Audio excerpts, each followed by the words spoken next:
Buenas noches, en serio. Vamos entonces a ver hoy, vamos a hacer un pequeño bypass ahí, o un impasse, digamos, para ver el movimiento circular uniforme. Es un movimiento muy particular que nos va a llevar un ratito para repasarlo y después van a ver que tiene mucho uso en varias cosas que se ven, ¿tá? Y hoy vamos a ver si podemos terminar la parte correspondiente a impulso y cantidad de movimiento. O sea que ahora ponemos movimiento circular.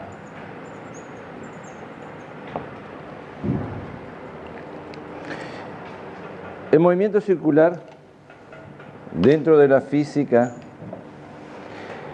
se encarga de estudiar, como todo modelo de la física, de estudiar todos aquellos movimientos cuya trayectoria sea un círculo, ¿sí? Hay movimiento circular uniforme, movimiento circular no uniforme, o sea, que tienen aceleraciones con características muy particulares, pero el que vamos a ver hoy va a ser el movimiento circular uniforme, ¿sí? Empezaremos con algo general y después nos detendremos un poquitito en movimiento circular uniforme. Si el movimiento en estudio es el movimiento circular, nuestro objeto en cuestión debe describir una trayectoria que sea un círculo, ¿sí?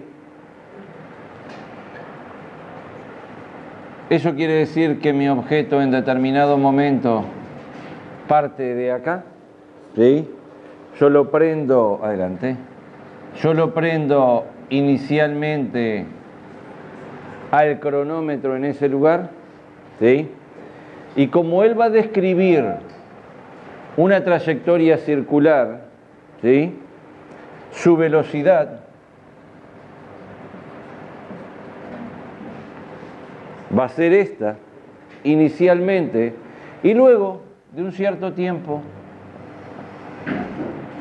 en determinado momento, se va a encontrar por acá. Recordemos pequeños detalles. Mi objeto de masa m se encuentra en este lugar en el tiempo inicial, en el momento que se prende el cronómetro. Luego pasa a estar acá. No son dos objetos diferentes. Es el mismo objeto en dos instantes diferentes. ¿Está bien? En un tiempo t. Normalmente cuando se va a estudiar un movimiento en el plano de tipo circular, se usan coordenadas polares, ¿sí? Se toma el eje, se toma el polo, ¿sí?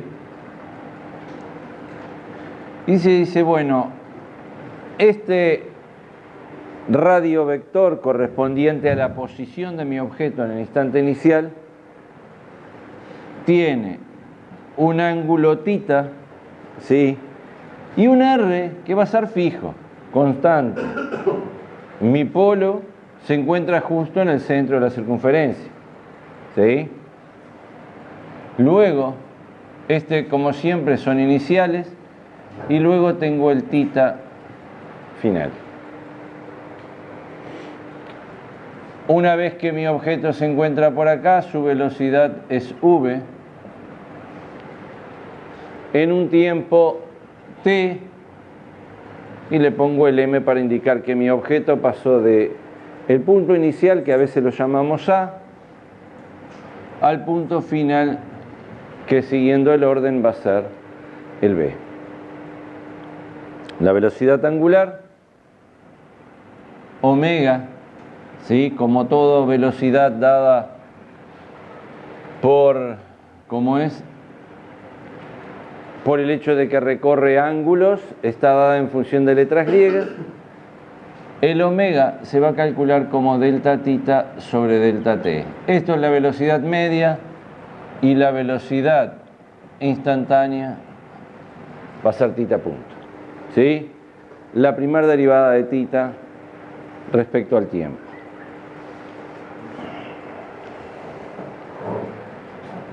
Como θ, recordamos, en una pequeña nota que podemos hacer acá, recordando simplemente tita solo, no delta tita. En el círculo trigonométrico,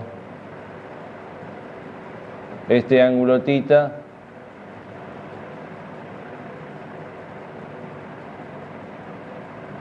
se define como arco sobre radio.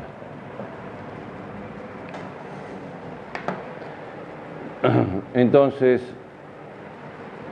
nuestro arco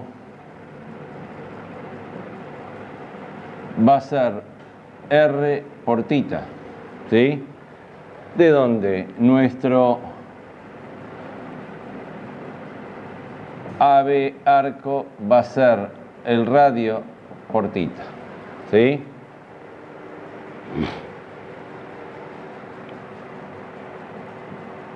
Entonces acá podemos determinar la rapidez media como el arco sobre delta t. Esto significa que va a ser R por tita sobre delta t, o sea que esto termina siendo algo así como omega por radio.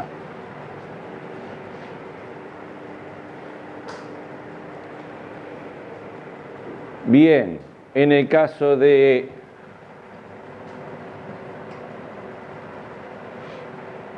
la rapidez es el arco sobre la rapidez media es el arco sobre delta t. Si yo calculo la velocidad media, que recuerden Vm, lo voy a poner como mayúscula, igual a AB sobre delta t, ¿qué sería el desplazamiento? Sería esto.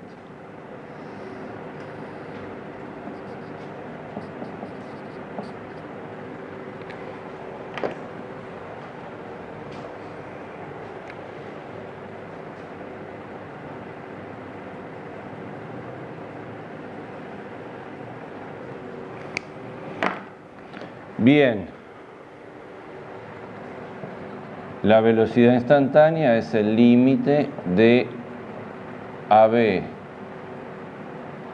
sobre delta t cuando delta t tiende a 0.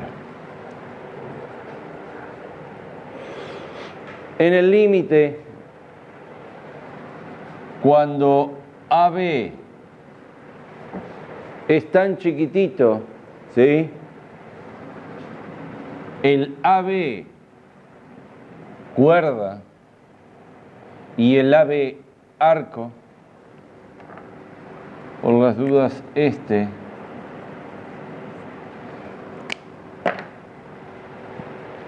el AB cuerda y el AB arco en el límite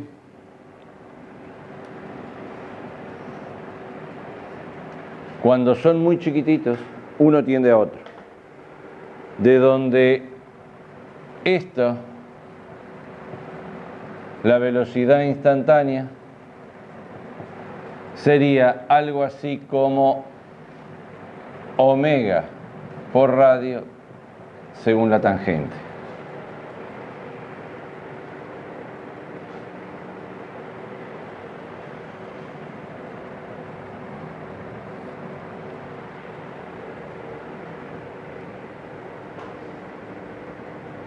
Quiere decir que mi velocidad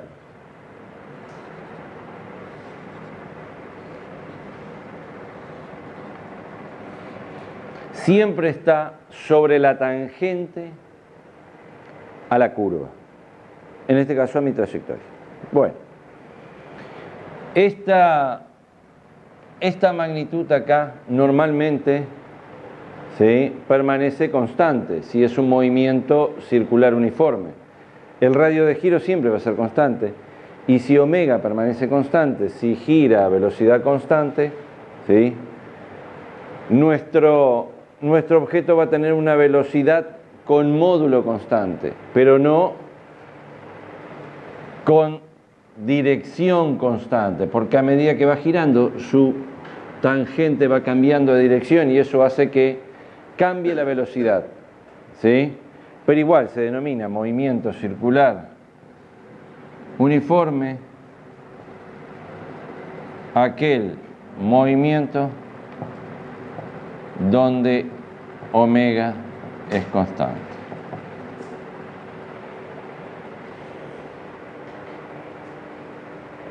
En ese caso, entonces, si nos fijamos en las definiciones que hemos visto de aceleración y recordado algunas cosas, nos vamos a encontrar con que al ser variable la tangente, alguien, ¿sí?, debe encargarse de cambiar la dirección del vector velocidad. Debería haber una fuerza, por más que sea un movimiento circular uniforme y que viaje a velocidad constante, debe tener una fuerza que lo mantenga sobre la trayectoria, ¿sí? Si acá yo digo que la velocidad, si la velocidad es el módulo de la velocidad por la tangente, que esto sería omega por radio por tangente, la aceleración, que va a ser la derivada de la velocidad con respecto al tiempo, como tengo dos cosas que cambian, por un lado podría decir que es dv sobre dt según la tangente, más b por d tangente sobre dt.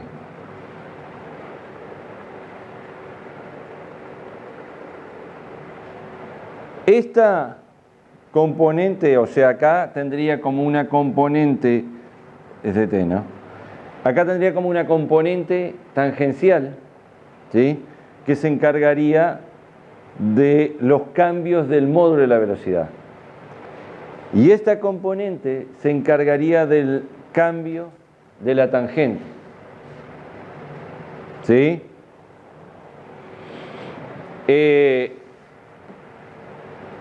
En el cambio esto acá, nos encontramos con que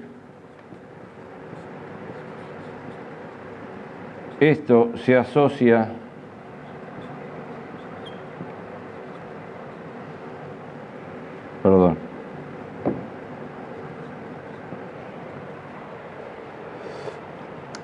se puede verificar esto en libros de matemática o después en otro momento se podría ver que los cambios de la tangente en el tiempo, en el movimiento circular, están dados por el hecho de que el objeto vaya moviéndose a una velocidad v, ¿sí?, dentro de una circunferencia de radio instantáneo r, ¿sí?, y dirigido según la normal, ¿sí? Digamos, como que acá tengo esta tangente y un momentito después tengo otra tangente, ¿sí? Entonces, de esta a esta tengo como a ver,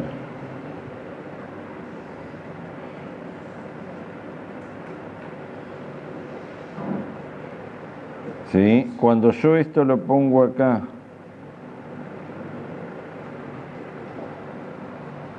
esta sería la velocidad acá y la velocidad de prima, o velocidad 1 y velocidad 2, me gusta más.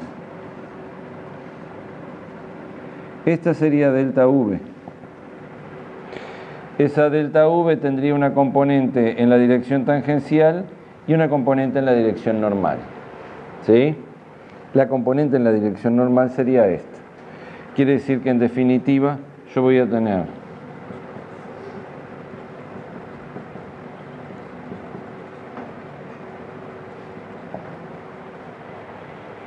dos componentes de la aceleración.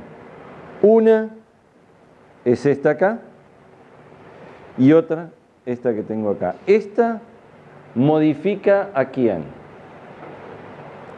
Si nos fijamos acá, esta modifica a la velocidad, al módulo, y este no modifica por el hecho de que tenga cambios en la velocidad, se modifica básicamente porque tengo una componente normal, ¿sí? Dicho de otra forma, si el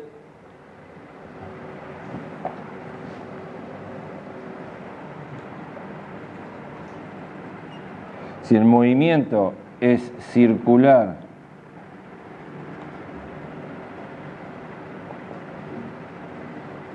uniforme, entonces la aceleración solamente sería... Hay un tema de signo acá que yo no lo puse, pero digamos, es una aceleración que apunta hacia el centro. Esta, si es circular uniforme, quiere decir que no hay cambios en el módulo, ¿sí? Pero existe una aceleración que representada acá sería una aceleración así. Sería una aceleración así. Sería una aceleración así. Sería una aceleración que apunta hacia el centro de giro. Responsable, ¿sí?, de los cambios de dirección de la velocidad. ¿Sí? Esta aceleración la llamamos aceleración normal o centrípeta. Le voy a poner, miren, aceleración normal o aceleración centrípeta. Cualquiera de las dos nomenclaturas es normalmente aceptada. Se llama más bien centrípeta. Y pongo un signo de menos indicando que la normal es hacia afuera. Normalmente la normal apunta hacia la parte cóncava, ¿sí? No precisaría el signo, ¿tá? No es necesario el signo. La normal siempre apunta normalmente a la parte cóncava. Pero por una cuestión de que ya lo puse, lo mantengo. Esa aceleración centrípeta genera una fuerza centrípeta igual a m por b al cuadrado sobre radio de giro, según la normal. Igual a m por b al cuadrado sobre radio de giro. Esta fuerza es la responsable de cambiar la dirección del vector velocidad. ¿Y qué característica tiene? Que es normal ¿a quién? A la velocidad. ¿Sí? Esta fuerza centrípeta es perpendicular a v. ¿Sí? Y si es perpendicular a v, ¿sí?, es una fuerza, ¿cómo? No, fuerza de potencia nula.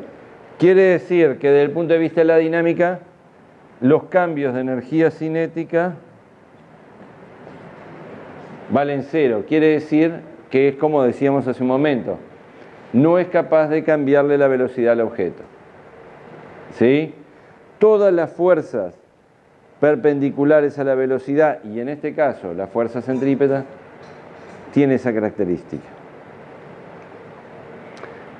En un campo magnético, cuando entra una partícula dentro de un campo magnético a gran velocidad, la fuerza magnética actúa de forma perpendicular, porque de hecho se define como un producto vectorial entre la fuerza magnética, por ejemplo,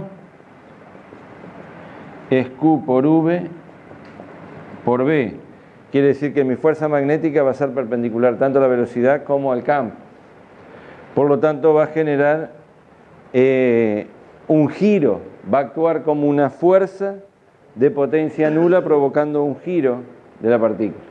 ¿Sí? No modificando el valor de la velocidad, sí modificando la velocidad porque La velocidad, como todo vector, tiene 4 características, ¿sí? Una de ellas es el punto de aplicación. Saquemos el punto de aplicación porque la velocidad va a estar aplicada sobre la partícula que se mueve, ¿sí? Pero la dirección, sentido y módulo, cualquiera de esas características que modifique, ya bastaría para cambiar la velocidad. En este caso, la fuerza magnética actuando como fuerza centrípeta o fuerza de potencia nula, en este caso, lo que haría sería cambiar la dirección del vector velocidad. Entonces la partícula, si va para allá y se encuentra con un campo magnético que lo tironea para abajo, él va a tender a girar con un movimiento circular, diferente a el efecto que generaría una fuerza eléctrica, que actuaría como una fuerza eléctrica constante, que actuaría como una fuerza cambiando el módulo de la velocidad, acelerándolo, frenándolo, desviándolo en una trayectoria parabólica, ¿sí? No ocurre lo mismo con una fuerza magnética. Por eso son buenos para deflectar, deflectan rápidamente y no le cambian la velocidad, los dejan a la misma velocidad. ¿Está? Bueno, bien. Ejemplo de esto. Pongamos un ejemplo. Bien, ejemplo de objetos con movimiento circular uniforme. Por ejemplo, tenemos una persona que gira junto con la Tierra,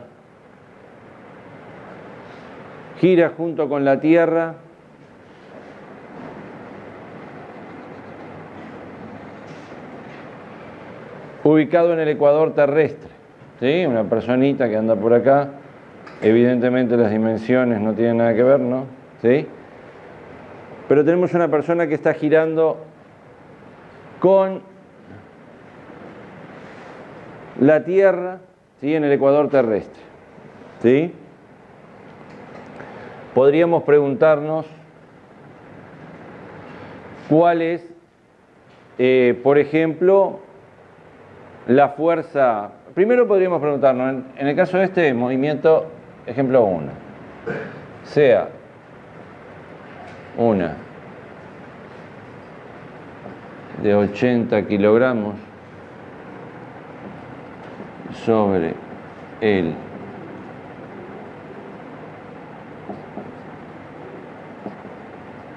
terrestre que gira con la Tierra. Determina A.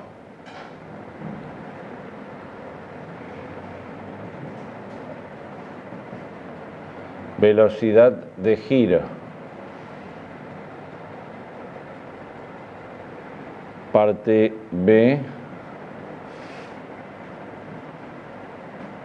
Reacción normal de apoyo sobre él. Para saber la velocidad de giro,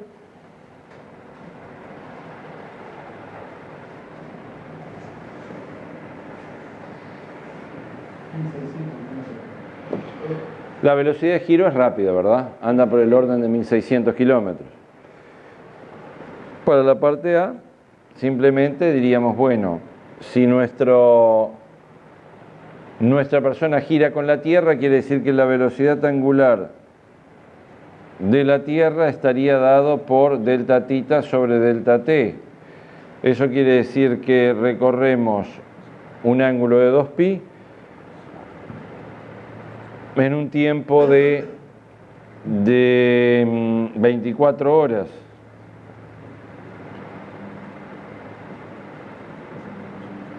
Eso me llevaría a que en el sistema internacional tendríamos 2pi radianes dividido 24 horas multiplicado por 3600 segundos por hora.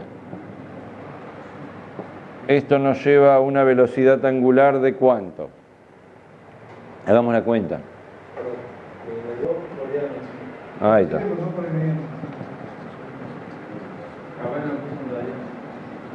No. Esta es la velocidad de giro angular. La velocidad de la persona va a ser omega por radio. El radio con que gira nuestra persona, ¿de cuánto es? De acuerdo. 6.370 kilómetros, valor medio aproximado. Yo le robo. No era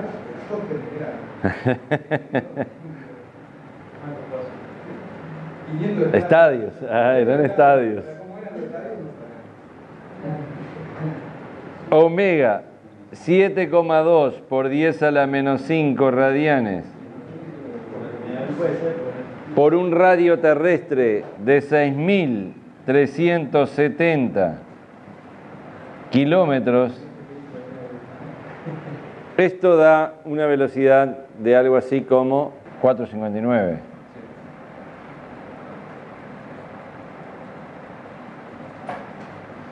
A 459 metros por segundo iría una persona ubicada en el ecuador terrestre, por el solo hecho de estar parado sobre la superficie terrestre, ¿sí?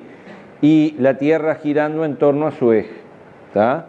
Si lo multiplicamos por 3,6, ese número sale el 3,6 de la conversión de unidades. Nos daría en kilómetros por hora, y eso quedaría algo así como 1.652 kilómetros por hora.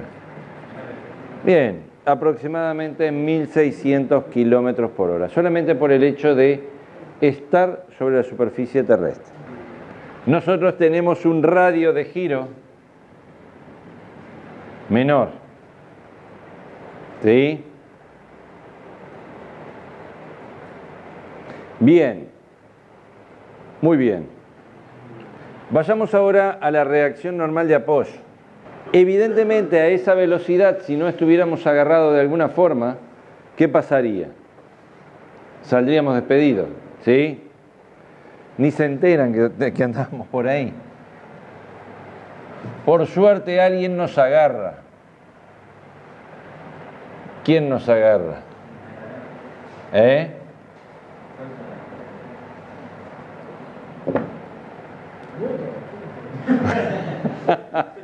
Newton se multiplica y empieza a agarrarnos uno a uno. Evidentemente la Tierra nos atrapa debido a la fuerza gravitatoria, ¿sí? Nos genera un fuerza, digamos algo así como fuerza gravitatoria, ¿sí? Que esa fuerza gravitatoria sería la responsable que nosotros estuviéramos atrapados, ¿sí? Pero a su vez,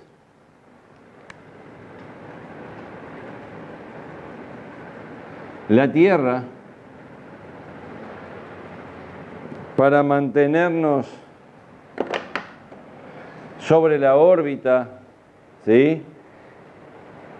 Y mantenernos, digamos, girando, hace que, la Tierra hace esa fuerza N también, ¿sí? De manera de que la fuerza que se requiere, la fuerza normal requerida para el giro vale m por b al cuadrado sobre radio. Esto puede ser calculado así, miren, m como b es omega por radio, puede ser calculado como omega cuadrado por radio. O sea, cualquiera de las dos ecuaciones estaría bien. Eso nos daría una fuerza neta requerida para el giro, que serían los 80 kilogramos que tenemos por 7,2 por 10 a la menos 5 al cuadrado multiplicado por 3.600 kilómetros. Perdón, 6.370 kilómetros.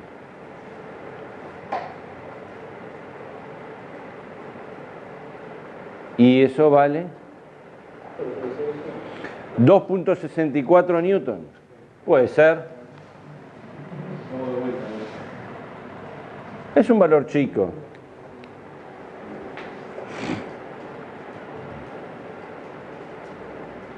Quiere decir que tan solo 2.64 newton es lo que se requiere para que la velocidad permanezca, ¿sí? Perdón, más que para que la velocidad permanezca, para que nosotros permanezcamos, ¿sí?, en esa trayectoria.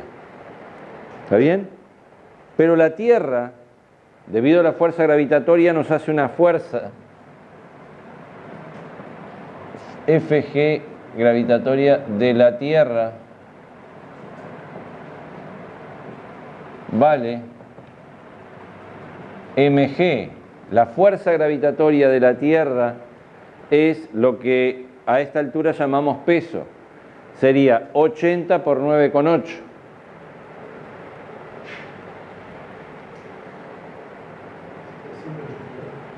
...784 newton. Quiere decir que 784 newton es la fuerza que hace la Tierra atrayéndonos debido al efecto gravitatorio. 2,64 es lo que yo preciso reservar para girar. Quiere decir que el piso nos debe hacer una fuerza de ¿cuánto? La diferencia. ¿Sí?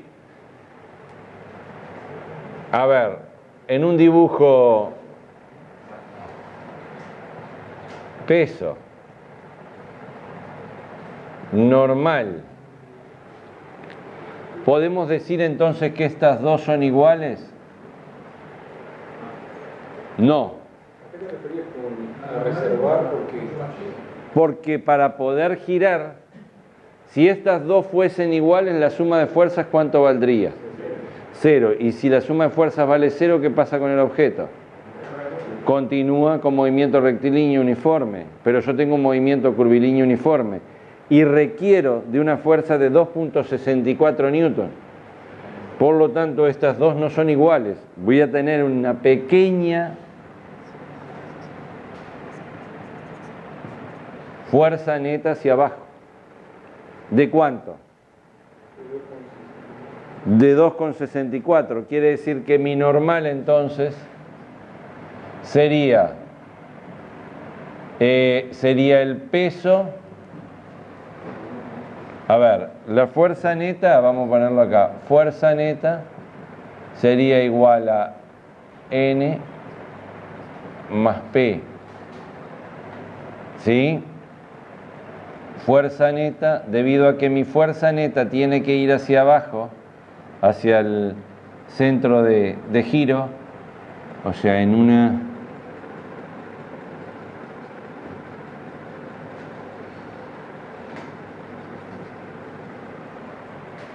Más o menos. Vamos a hacerlo más cortito que se ve menos el error. Fn sería P menos N. Entonces, N sería P menos Fn. O sea, de algo así como 780 y algo. Supónganse que esto es aproximadamente 3. Ahí está, 781 newton. ¿Sí? Si yo divido 781 dividido 9,8, ¿cuánto da eso? Casi 80. O sea, la balanza, si la balanza mide normal, nos va a dar que hemos adelgazado un poquito. ¿Sí? O dicho de otra forma. Si la Tierra no girara, pesaríamos menos. Si la Tierra, como la Tierra gira, pesamos menos. ¿Sí? Nos da como un valor un poquitito menor de lo que en realidad nos debería dar. Son valores muy chiquititos, son 3 gramos. ¿Sí? No adelgazamos nada, no se preocupen. No. Sí, 3 gramos, sí, más o menos 30 gramos. ¿Más o menos se entiende esto? Normal vale 781. 781. Normalmente uno dice que en la Tierra nuestro... Claro, esa es la fuerza que nos mantiene. La otra, Esa es la fuerza que hace la Tierra para mantenernos sobre ella. necesitamos para girar la 2,64. La que precisás para girar es 2,64. 3, ponele, para que tengan valores del mismo orden en el sentido de la misma unidad, de unidades nomás. Bien, este mismo mecanismo de cálculo se usa en muchos ejemplos, ¿no? A nivel de satélite, a nivel de ¿cómo es? De cuerpos que están girando, ¿sí? En fin, de muchas cosas, ¿tá? Por ejemplo, apliquemos algo que involucre un poco la parte energética que vimos el otro día. Un ejemplo 2.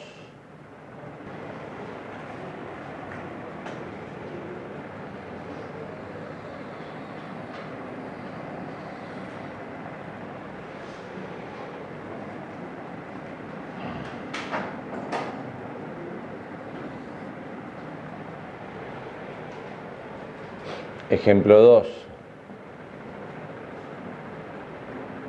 En una montaña rusa o una esferita, no importa. Esta montaña rusa no es así. Una montaña rusa sería algo así, ¿verdad?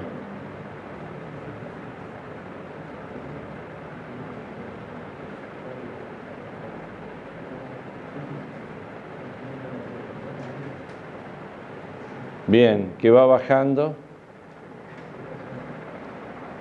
y gira, ¿sí? Y da la vuelta. ¿Está bien? En un rizo de este tipo, de radio R,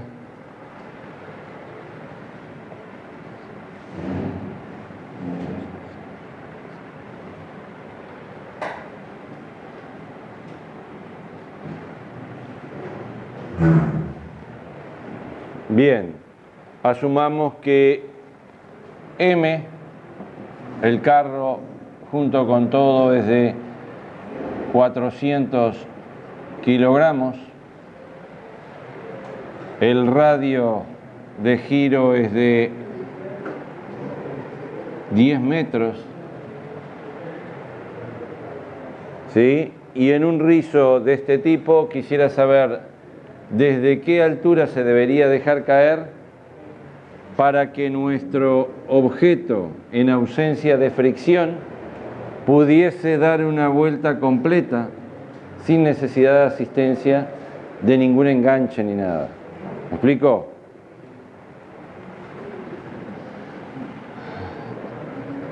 Determinar H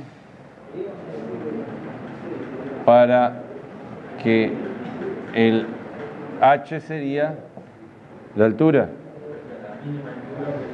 Sí, la altura mínima, está bien, tiene razón el compañero. Mínima. ¿Está bien? Determinar H mínima para que el carro realice el rizo sin problemas de desprendimiento.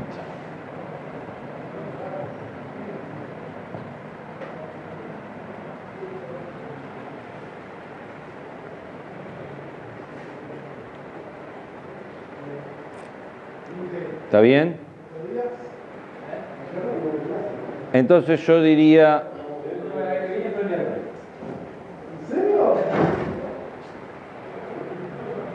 Entonces diríamos, bueno, en ausencia, por las dudas, aclaramos, en ausencia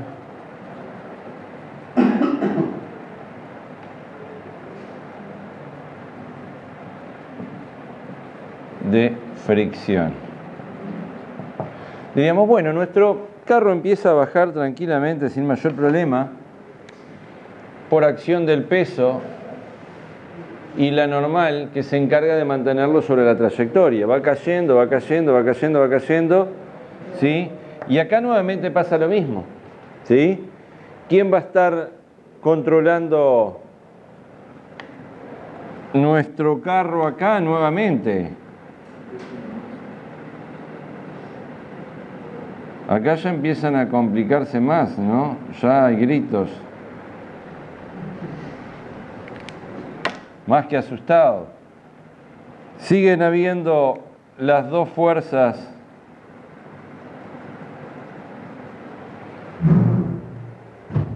y nuestro carro empieza a perder velocidad, ¿sí? Y llega un momento que podría caerse, podría hacer esto, llegar acá, bajar, ¿está bien? Brr, tuc. Pero podría no hacer esto, brr, tac, ¿está bien? Mientras sea menos que el cuarto, él va a caer para atrás, ¿sí? Se va a mantener y va a volver, pero si supera y se detiene o pasa algo, cae, ¿sí? La pregunta es, ¿qué tiene que pasar para que él haga esto? Toda una vuelta sin mayor problema. ¿Cómo? Debería mantener, no, podría ir perdiendo velocidad, ¿sí? ¿Cómo? Tendría que tener aceleración hasta la parte más alta. ¿El punto más débil cuál es? Allá arriba. Cuando él está acá arriba es el punto clave. Acá, ¿sí? Yo tengo como fuerzas peso y la normal. ¿Cómo? Fuerza normal tiene que ser mayor al peso para que no se caiga. Cuando un cuerpo, desde el punto de vista de la mecánica, cuando un cuerpo pierde contacto con el piso, desde el punto de vista de las fuerzas, ¿qué desaparece? ¿Qué fuerza debería desaparecer? ¿Cuál? La normal. En el momento que un cuerpo pierde contacto con el piso, la normal desaparece, ¿sí? Entonces, para que desaparezca el apoyo, yo debo de exigir que n valga 0. ¿En qué lugar? En el único lugar que podría valer 0, que es en este, ¿sí? El peor. Podría valer 0 en otros lugares, ojo. Si vale 0 por acá, ¿qué hace? Digamos, si él va girando y vale la normal 0, él hace esto. ¿Entienden? Hace esto, una parábola. ¿Sí? Un poquitito antes, un poquitito después, él cae. ¿Sí? Pero si exijo que en este punto sea el último punto donde la normal vale 0, ahí podría asegurarme que después ya no vale 0. Entonces, a ver, no, miren acá. Para que el cuerpo gire, el carrito gire, tiene que haber una fuerza que apunte hacia el centro, ¿sí? Entonces, en todo momento, hay una fuerza que apunta hacia el centro, que sería la fuerza que dijimos hoy, que era la fuerza centrípeta. Entonces diría, en el punto A, en A, la fuerza neta estaría dada por N más P. La fuerza neta tiene que ser igual al peso, ¿no? Exactamente. Que es igual a M por B al cuadrado sobre radio de giro. En otro lugar, en este lugar acá, por ejemplo, yo tendría que la normal menos esto sería la fuerza que yo preciso para que gire. ¿Me explico? Esto menos esta componente del peso sería la que yo preciso para que gire. Cuando llega acá a la horizontal, como el peso va para abajo, la normal se encargaría de hacerlo girar. ¿Y quién genera la normal? El apoyo. Por eso cuando está girando, aquello se mueve porque tiene que generar los apoyos. Entonces, en A esto sucedería, entonces, para que no se desprenda NA debería ser mayor o igual a 0. ¿Sí? En cuando es igual, él empieza a desprenderse. Debería ser mayor. Cuando, esperen, voy a poner igual. Cuando es igual es porque, digamos, en ese momento sería como la última situación. Igual lo analizamos, porque si llega a ser igual a 0 es como que inmediatamente como gira, como que lo va a mantener después. ¿No? Sería suficiente, sí. Entonces, como n es igual a m por b al cuadrado sobre radio menos p, ¿sí? Yo digo, para que esto sea mayor o igual al peso, a 0, me quedaría entonces que m por b al cuadrado sobre r debería ser mayor o igual a mg, y de acá sacaría que la velocidad debería ser mayor o igual a, en ese lugar, no, la velocidad en A, vamos a recordar que agregué acá A, porque es la velocidad en ese lugar. Agrego por las dudas, la velocidad en A va a ser el m y el m se me va y me queda raíz de RG. La velocidad mínima para que se desprenda, ¿cuál es?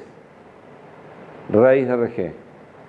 Cualquier velocidad mayor que tenga ahí, él no se desprende. ¿Se entiende? ¿Entendieron la idea?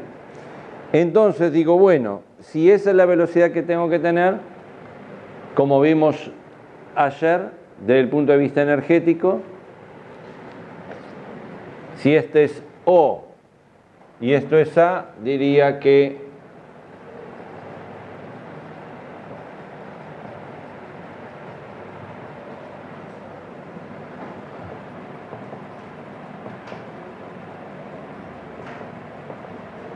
desde el punto de vista energético tendríamos que delta E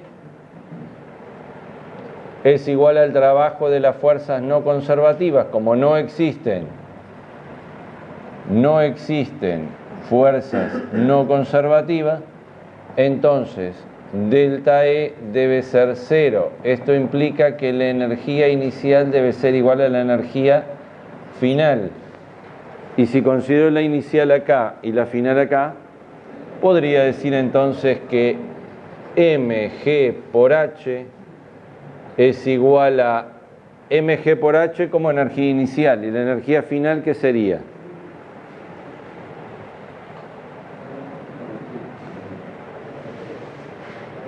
mg por 2r más masa por velocidad en A al cuadrado sobre 2. Y esta velocidad en A sería esta. ¿Sí? Y esta es la cinética. Y a partir de ahí podría determinar cuál es la altura mínima que se requiere, sin fricción.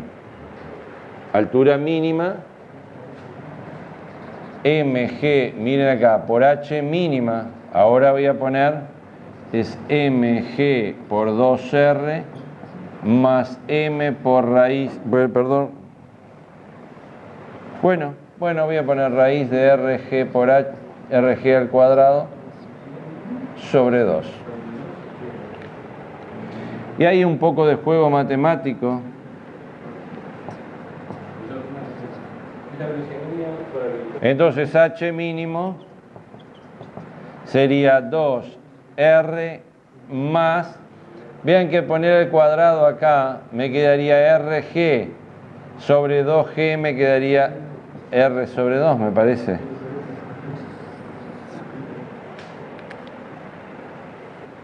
Fíjense que es esto más un poquitito, más R sobre 2, más esto. ¿Sí? Soltándolo de acá, llegaría acá con velocidad cero, sin fricción. Le doy un poquitito más para que él se mantenga atrapado a la curva, que llegue ahí con velocidad, la velocidad que quiero. Bueno, bien, terminamos esto. Este movimiento permite estudiar, yo qué sé, satélites geoestacionarios, permite deducir algunas ecuaciones de Kepler, del movimiento de los satélites, y la ley de gravitación universal. Digo, es una ecuación que permite, es un modelo que permite resolver bastantes problemas, ¿sí?